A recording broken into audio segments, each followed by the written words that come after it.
Noticias de última hora, presten mucha atención. Mejor vuelva y le aseguro la luz en la cárcel, le responde Inés Manzano al expresidente Rafael Correa. La ministra de Energía encargada le contestó al expresidente en la red social X. La ministra de Energía encargada, Inés Manzano, respondió un tuit del expresidente Rafael Correa acerca de la posibilidad de apagones en Ecuador en el mes de abril. Calma, que aquí está un gobierno de gestión, gestión y más gestión. Mejor vuelva y le aseguro la luz en la cárcel, le respondió Manzano a Correa. En horas de la mañana, el expresidente ecuatoriano compartió una publicación de El Universo en la que el Consejo Consultivo de las Ingenierías y Economía advirtió sobre la posibilidad de nuevos apagones en Ecuador para el mes de abril, debido a que no se ha superado la crisis energética. El presidente del Colegio de Ingenieros Eléctricos y Electrónicos de Pichincha, Marco Acuña, comentó que las condiciones que presenta el embalse de Mazar son buenas, pero en estiaje podría aportar con energía unos 30 días. Del 23 de septiembre al 19 de diciembre de 2024, Ecuador estuvo 691 horas sin luz, el equivalente a 28 días seguidos. En más noticias. Tribunal desestima apelación de Jorge Glas ante acción de protección contra el presidente Daniel Noboa para obtener salvoconducto. Jorge Glas se mantiene internado en la cárcel de máxima seguridad La Roca por una pena unificada de 8 años de prisión y una orden de prisión preventiva. Algo más de 3 meses después de que la jueza del Guayas Marcela Ortega inadmitió una acción de protección presentada por el exvicepresidente Jorge Glas contra el presidente de la República, Daniel Noboa, y la ministra de Relaciones Exteriores, Gabriela Sommerfeld, por no entregar el salvoconducto para que fuera trasladado a un tercer país para que se beneficiara del asilo otorgado por el gobierno de México. Un tribunal de la Corte Provincial del Guayas desestimó la apelación interpuesta contra la decisión inicial. Ortega, a finales de septiembre pasado, inadmitió la acción de protección planteada por el excompañero binomial de Rafael Correa por no ser competente en razón de territorio para conocer los hechos suscitados en la petición, la cual señala que el 5 de agosto pasado México envió al gobierno del Ecuador la solicitud para que este último emita el salvoconducto a favor de Glas, en su calidad de beneficiario de asilo diplomático, a fin de que sea entregado y trasladado a un tercer país conforme a la Convención de Caracas de 1954. Los jueces Ricardo Ramos, ponente, Carmen Vázquez y Leonardo Rosillo recogen en su resolución unánime que la defensa de Glas plantea la apelación al estar en desacuerdo con el auto de inadmisión y expresa que esa decisión es incorrecta porque la presunta infracción a derechos constitucionales se producen por la omisión por parte del presidente Noboa, como responsable de definir la política exterior del Ecuador, para emitir el salvoconducto solicitado por el gobierno de México y porque la no emisión del salvoconducto produce sus efectos, primordialmente, en el sitio donde se encuentra el asilado diplomático beneficiario del salvoconducto, esto es, la ciudad de Quito. A su decir, está privado de su libertad en la cárcel La Roca, ubicada en la ciudad de Guayaquil. Lo cual, por sus propias expresiones contradice las citas que se ha efectuado de casos que la Corte Constitucional ha resuelto. Pues no se trata de violación a ninguno de los derechos que como excepción lo especifica la Corte Constitucional, afectación al derecho a la vida, a la educación o al trabajo. Consecuentemente, no se adecúa la pretensión del accionante a los precedentes constitucionales que puedan enervar la decisión primaria, señaló el tribunal en su análisis para desestimar la apelación de forma unánime. El Tribunal de Apelación aclara que la Corte Constitucional ha dejado señalado que cuando se trata de afectación a los derechos a la vida, la educación o al trabajo puede como excepción demandarse en un lugar diferente a la competencia de la autoridad jurisdiccional del domicilio del accionante y extenderse al lugar donde el solicitante reside. Con la decisión judicial unánime de los integrantes de la Sala Especializada de lo Penal de la Corte Provincial de Justicia del Guayas, por unanimidad, se ratifica lo resuelto el 25 de septiembre pasado por la jueza Ortega, es decir, que tanto la supuesta vulneración de derechos señalados por Glas como sus efectos tuvieron lugar en el Cantón Quito, en la provincia de Pichincha, y no en Guayaquil, en la provincia del Guayas. Glas desde el 6 de abril pasado se encuentra en la cárcel de máxima seguridad La Roca, en Guayaquil, cumpliendo la pena unificada de 8 años de cárcel por las 2 sentencias que mantiene en firme por los casos Odebrecht, por asociación ilícita, y sobornos 2012 a 2016, por cohecho pasivo agravado. En octubre último, el Departamento de Estado de Estados Unidos, mediante un comunicado, anunció que Jorge Glas y el expresidente Rafael Correa fueron declarados como no elegibles para ingresar a ese país por participar en actos de corrupción significativos cuando gobernaron. La decisión también alcanza a la familia, de quienes se dice abusaron de sus cargos como presidente y vicepresidente de Ecuador al aceptar sobornos, incluso mediante contribuciones políticas, a cambio de otorgar contratos gubernamentales favorables. En más noticias.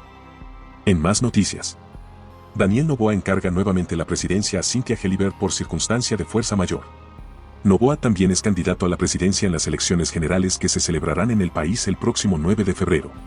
Mediante el decreto ejecutivo número 519, Daniel Noboa volvió a encargar temporalmente la presidencia de la República a Cynthia Gelibert. Esta vez aplicará desde las 6:00 de este viernes, 31 de enero, hasta las 6:00 del lunes 3 de febrero de 2025. Durante la ausencia temporal prevista en el artículo 1, se encarga la Presidencia de la República a la economista Cynthia Gelibert Mora, Vicepresidenta Constitucional de la República por efecto del artículo 150 de la Constitución de la República del Ecuador, según lo dispuesto en el Decreto Ejecutivo número 512 de 23 de enero de 2025, menciona el texto. El decreto también especifica que durante su ausencia Noboa no utilizará ningún recurso público ni recibirá remuneración alguna. Además, notifica al Consejo Nacional Electoral que se utilizará el mismo contingente de seguridad que fue asignado al candidato entre el 9 y el 12 de enero de 2025. Seguimos con las noticias. Los dos candidatos que lideran la intención de voto cumplen con su agenda de campaña a tan solo 9 días de las votaciones. Daniel Noboa recorre la provincia de Los Ríos, mientras que Luisa González mantuvo entrevistas con medios guayaquileños. Tras encargar por cuarta ocasión la presidencia a Cynthia Gelibert, Daniel Noboa realiza este viernes recorridos en diferentes cantones de Los Ríos. Vestido de candidato, Noboa llegó pasado de las 11 de la mañana a Vinces. Aquí fue recibido por cientos de simpatizantes. La caravana continúa hacia Ventanas, donde se encuentra en estos momentos, y de ahí seguirá hacia Babahoyo para finalmente concentrarse en Quevedo pasado de las 3 de la tarde. A las 16 horas, el presidente candidato tiene previsto llegar a la ciudad de Guayaquil, a una central política ubicada en la avenida Machala y Gómez Rendón, centro sur de Guayaquil, donde se tiene contemplado la llegada de militantes de su movimiento político.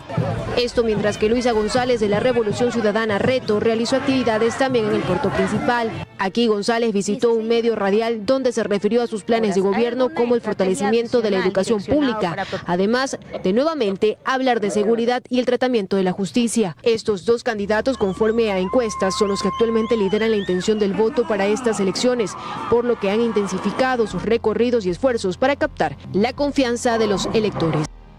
Brigadas de salud, caravanas motorizadas y entrevistas en medios de comunicación son parte de las actividades proselitistas que realizan algunos candidatos a la presidencia. Fortalecer la seguridad del país y mejorar la red vial estatal son parte de las propuestas. A 9 días de los comicios generales, los aspirantes a Carondelet continúan teniendo acercamiento con la ciudadanía. Henry Cucalón de Construye cumple agenda de actividades en la provincia del Guayas. En Pascuales se realizará una brigada de salud oftalmológica y se tiene previsto que en horas de la tarde también realice una caravana motorizada. Dentro de sus propuestas afirma que en caso de llegar a Carondelet, trasladará la sede de gobierno a Durán para fortalecer la seguridad del cantón. Henry Kronfle del Partido Social Cristiano cumple actividades en Quito. Durante la mañana de este viernes dialogó con varios medios de comunicación acerca de sus propuestas en materia de seguridad. Desde la noche del jueves, Andrea González del Partido Sociedad Patriótica se trasladó a Riobamba, provincia de Chimborazo. Fue recibida por una caravana motorizada y posteriormente se dirigió a una entrevista televisiva donde habló sobre su plan de gobierno. Cuando yo hablo de infraestructura turística, por supuesto que estamos hablando de carreteros, en primer lugar. Es impresionante que la conexión entre los víveres de costa y sierra que llegan a los grandes terminales del país tengan que nuestros transportistas pesados pasar por ese nivel de carretera. De su parte, Jimmy Geirala de Centro Democrático cumple agenda de actividades en Guayaquil. Esta mañana grabó una entrevista con Teleamazonas, mientras que Carlos Rabascal de Izquierda Democrática continúa brindando entrevistas a medios de comunicación digitales. La suerte de 4 consejeros de Participación Ciudadana y Control Social de la denominada Liga Azul está en manos del Tribunal Contencioso Electoral. Este viernes la entidad resolverá la apelación presentada por los consejeros del correísmo que aspiran a revertir un fallo de destitución que se dio en el 2024, pero que no está en firme. Pero hay gran expectativa por lo que pueda ocurrir, puesto que una decisión que salga de aquí podría confirmar la destitución de los consejeros de Participación Ciudadana y Control Social de la denominada Liga Azul. ¿Pero en qué consiste esta denuncia? ¿Dónde nació? ¿De qué se los cuestiona a los consejeros de la Liga Azul? Las actividades proselitistas de los integrantes de la autodenominada Liga Azul y su campaña abiertamente identificada con la Revolución Ciudadana junto a su líder Rafael Correa fueron la prueba madre que sirvió al Observatorio de Control Ciudadano para denunciar una infracción electoral. Una campaña que los llevó a sentarse en el Consejo de Participación Ciudadana, pero también una campaña que los podría dejar fuera del organismo, aclara Mónica Jaramillo, una de las denunciantes y parte del observatorio. No se puede tener pseudo consejeros disfrazados de consejeros ciudadanos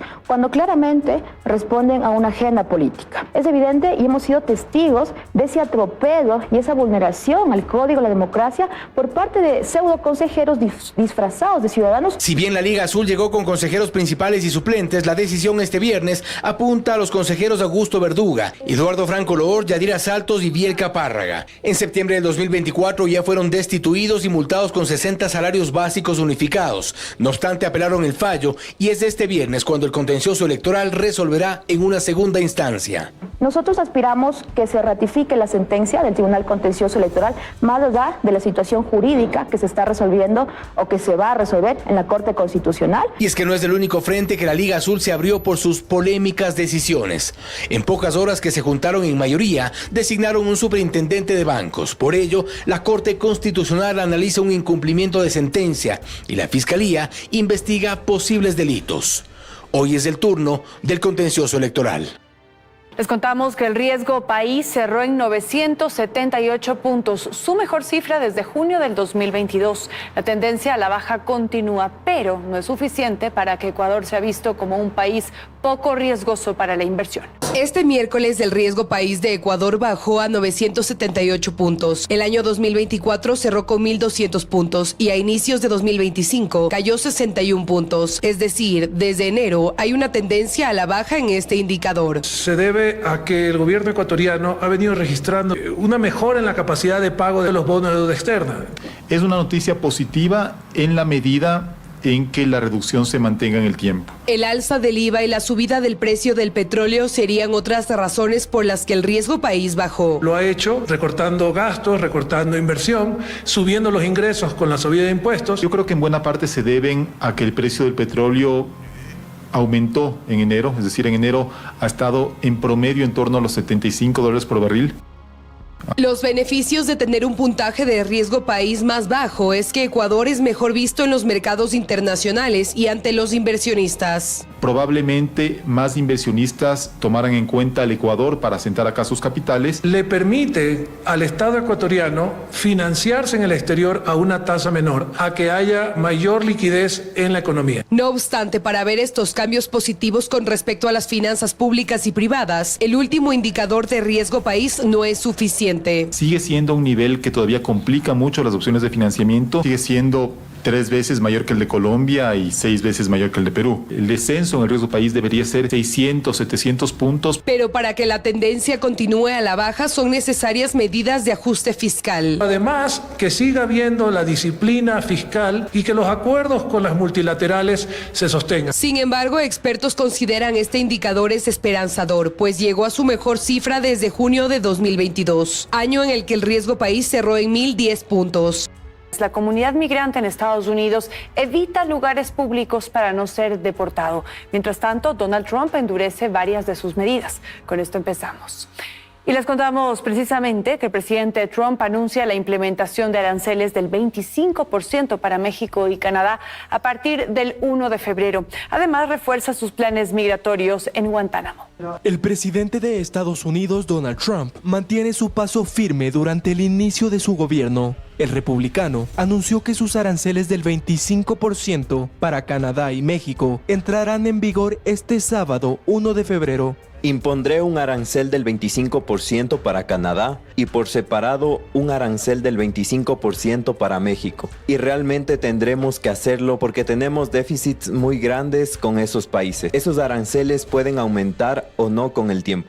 Trump aduce déficits comerciales, migración irregular y el flujo de fentanilo como razones principales para los aranceles, y afirmó que Estados Unidos no necesita productos de otros lugares. México y Canadá nunca han sido buenos con nosotros en materia comercial. Nos trataron de manera muy injusta y podremos compensar eso muy rápidamente porque no necesitamos los productos que ellos tienen. El mandatario también afirmó que la base naval de Estados Unidos en Guantánamo, Cuba, está casi lista para albergar a decenas de miles de migrantes. ¿Cuál sería el máximo? Depende, pero los países que no quieren recibir a los criminales que nos han enviado, se les va a aplicar sanciones muy duras. Se conoce que hace un par de días, Trump ordenó al Pentágono preparar 30,000 camas para la base en Guantánamo. Por otro lado, el republicano reiteró su amenaza de imponer aranceles del 100% a los países BRICS si intentan crear una moneda alternativa al dólar. De igual manera, advirtió con trasladar a los palestinos desplazados a Egipto y Jordania, a pesar del rechazo de estos países, pues el presidente afirma que ambas naciones terminarán aceptando el acuerdo. Mientras tanto, Trump insiste en recuperar el Canal de Panamá, sugiriendo que China tiene el control de esta vía de navegación. Y mientras tanto, en Panamá, el presidente José Raúl Mulino rechazó cualquier negociación con Estados Unidos sobre el Canal de Panamá. El presidente panameño José Raúl Mulino descartó el jueves cualquier negociación con Estados Unidos sobre el Canal de Panamá, en vísperas de la visita del jefe de la diplomacia estadounidense, Marco Rubio. En torno al tema del canal es imposible. Yo no puedo negociar, y mucho menos abrir un proceso de negociación sobre el canal. Eso está sellado, el canal es de Panamá. Tenemos temas comunes que por supuesto podemos acordar muchísimas cosas. Ya los he mencionado: migración, narcotráfico, lavado de dinero, crimen organizado, el incremento que está teniendo la exportación de drogas que pasa por nuestras aguas hacia Estados Unidos. Rubio emprenderá el fin de semana su primer viaje al exterior como secretario de Estado, que lo llevará a Panamá, El Salvador, Costa Rica, Guatemala y República Dominicana. La visita se realizará en momentos de tensión por las deportaciones masivas de migrantes latinoamericanos y la amenaza del presidente Donald Trump de retomar el control del Canal de Panamá, porque según él es operado por China. A que el respeto que siento por la comunidad china en Panamá me nuble para no reconocer la importancia que tiene la relación con los Estados Unidos en Panamá, con Panamá, desde el día 1, en 1903, pues no es del caso. Es Estados Unidos la relación privilegiada que tenemos, no es China. Mulino sentenció que los puertos no están en dominio de gobiernos o fuerzas militares de nación alguna, ni tienen ninguna injerencia en la administración del canal. Fue construido por Estados Unidos e inaugurado en 1914. Está bajo soberanía panameña desde hace 25 años, en virtud de tratados firmados entre Washington y Panamá.